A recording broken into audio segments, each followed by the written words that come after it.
மனித குலத்தில் தோன்றிய ஒவ்வொருவரும் குடும்பம் குடும்பமாக பார்க்க வேண்டிய ஒரு அற்புதமான ஒரு படைப்பு. ஒவ்வொரு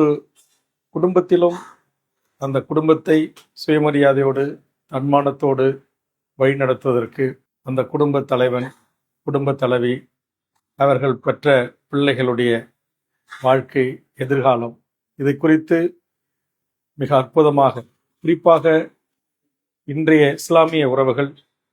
வெளிநாடுகளுக்கு சென்று பொருளீட்டி தங்கள் நிம்மதியாக வாழ வேண்டும் என்பதற்காக அவர்கள் படுகின்ற அந்த துன்பம், துயரம், அதனால் இங்கு தன்னுடைய மனைவி, தன்னுடைய தகப்பனார், தன்னுடைய தாய், தன்னுடைய பிள்ளை செல்வங்கள் படுகின்ற துன்பங்கள், துயரங்கள், கதை களம் மிகச்சிறப்பாக, மிக நேர்த்தியாக நகர்த்தப்படுகிறது. குறிப்பா ஒரு காதல்,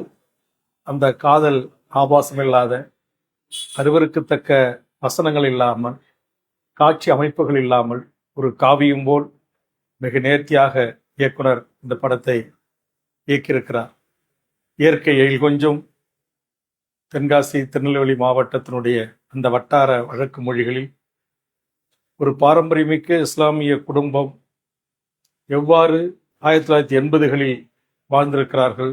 குறிப்பாக அந்த கைத்தறி, அந்த நெசவினுடைய அதன் மீதும் கதாநாயகனுடைய தந்தை வைத்திருக்கிற அந்த பற்று, அங்கு வாழ்கின்ற அந்த உறவுகளின் கூட்டு குடும்ப வாழ்க்கை முறை, ஒரு சாதாரண குடும்பத்தில் ஏற்படுகின்ற இன்பத் துன்பங்கள் எவ்வாறு அந்த காலத்தில் இருந்தன, உறவுகள் எப்படி இருந்தார்கள் என்பதையெல்லாம் இன்றைய இளைய தலைமுறைக்கு எடுத்து சொல்கின்ற வகையில் ஒரு அற்புதமான ஒரு படைப்பு.